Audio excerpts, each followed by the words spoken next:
nós está premirar com o manejo novo de transporte público, lo ordo publicar prometo e fim de ano aqui na e de corto e visão novo e manejo novo da passar riba 5 pontos de salida para estimular mobilidade.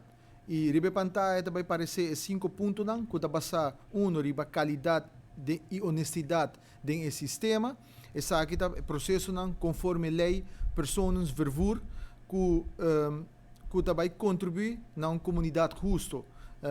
Para anos político acostumado a desviar para o que trata a lei, criando injustiça e den papiamento crioulo nos tabisa toco den toco of ta depender de um político para poder chegar na vergunning.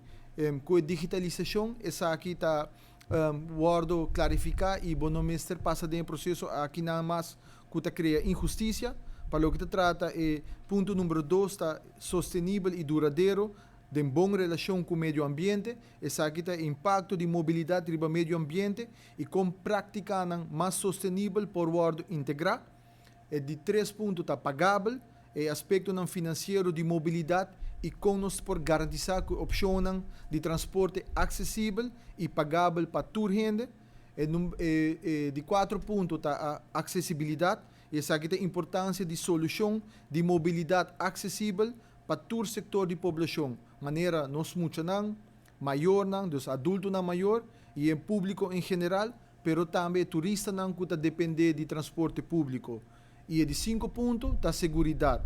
Essa aqui nós também garantizar a segurança de todo usuário do sistema de mobilidade, incluindo hasta o chofer de bus também. Para o que trata é digitalização mesmo de DTP, junto com o Bureau Interno de Diensten, dus com o BIT, está trabalhando duro para digitalizar o processo de DTP, para assim brindar esta que está desejando de pedir permisso, para por mais claridade no processo de petição. Por exemplo, esta concerne para buscar status de petição para assim DTP. Essa aqui forma